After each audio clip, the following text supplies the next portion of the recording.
എന്നും ഓരോന്നല്ലേ. ഇന്ന് ഞാൻ രാവിലെ എൻ്റെ അടുക്കളയിലുള്ളൊരു കാഴ്ച കേട്ടോ. രാവിലെ ചോറുണ്ടാക്കി, പിന്നെ ഞാൻ കാണിച്ച അവിയലുണ്ടാക്കി, ഇത് മത്തൻ കൊണ്ട് കറി, പിന്നെ വെള്ളം, പുട്ട് ഒക്കെ ഏകദേശം ആയിക്കഴിഞ്ഞാൽ അടുപ്പ് ഏകദേശം ഒഴിയും. അപ്പോൾ ആ ഭാഗത്ത് കൊച്ചിനുള്ള കഞ്ഞി ഉണ്ടാക്കും. പിന്നെ ഈ സൈഡിൽ അവന് കുളിക്കാനുള്ള വെള്ളവും വെക്കും കേട്ടോ. അപ്പോൾ പുട്ടിനുള്ള കറി ഇതാ, കടലക്കറി അതായാൽ എല്ലാവരും പുട്ടിന് കൂട്ടും. പിന്നെയാണ് മക്കൾക്കുള്ള രസം, ദേ ഉരുളൻകിഴങ്ങ് പൊരിക്കുന്നു, അപ്പുറത്ത് രണ്ടാക്കും പപ്പടം. ഇതവർക്ക് അവർ ഈ അവിയൽ, മത്തൻ ഇതൊന്നും അവർ കൂട്ടൂല.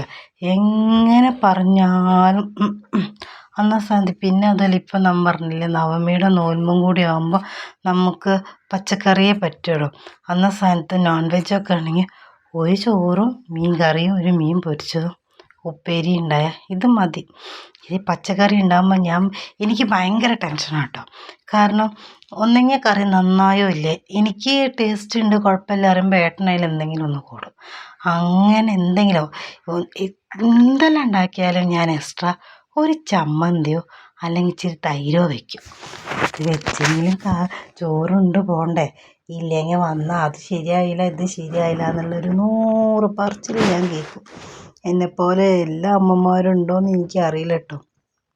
ആരെടുത്തന്നെ ഒരാളെത്തെങ്കിലും ഒരു പരാതി എനിക്ക് കേൾക്കാതിരിക്കില്ല.